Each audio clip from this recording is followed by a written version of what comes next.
Star director SS Rajamouli cinema అంటే ఏమాత్రం రాజీపడని perfection కోసం ఎంత సమయమైనా తీసుకుంటారని అందరికీ తెలిసిందే. గతంలో బాహుబలి, త్రిబుల్ ఆర్ వంటి చిత్రాల సమయంలో షూటింగ్, పోస్ట్ ప్రొడక్షన్ పనుల కోసం ఏండ్లకేండ్లే సమయం తీసుకోగా విడుదల తేదీలు పలుమార్లు మారాయి.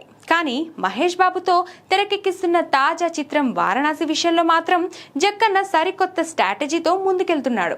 మామూలుగా అయితే రాజమౌళి సినిమాల షూటింగ్ షెడ్యూల్స్ ఆలస్యం అవుతుంటాయి. కానీ వారణాసి విషయంలో మాత్రం ముందుగా అనుకున్న ప్లాన్ ప్రకారమే ఎలాంటి అడ్డంకులు లేకుండా సాగుతుంది. రాజమౌళి అండ్ టీం అనుకున్న సమయానికి వారణాసి పని పూర్తి చేస్తున్నారు. రాజమౌళి కెరియర్ లో పక్కా ప్లానింగ్ తో సాగుతున్న సినిమా ఇది కావడం విశేషం. అంతేకాదు ఈ సినిమా షూటింగ్ ని ఈ ఏడాది ఆగస్టు నాటికి పూర్తి చేయాలన్నదే టార్గెట్ గా పెట్టుకున్నాడు జక్కన్న. అంతేకాదు ఒకవైపు షూటింగ్ జరుగుతుండగా మరోవైపు పోస్ట్ ప్రొడక్షన్ పనులు కూడా సమాంతరంగా చేస్తున్నారు. ఎట్టి పరిస్థితుల్లోనూ వారణాసిని వాయిదా వేసే ఆలోచనలో లేడట జక్కన్న. ఏప్రిల్ 7న సినిమాను రిలీజ్ చేసి తీరాల్సిందేనని డెడ్ లైన్ పెట్టుకున్నారట.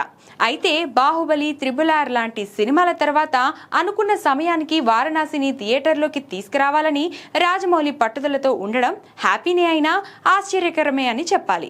మరి నిజంగా జక్కన్న వారణాసిని వాయిదా వేయకుండా రిలీజ్ చేస్తాడో లేదో చూడాలి.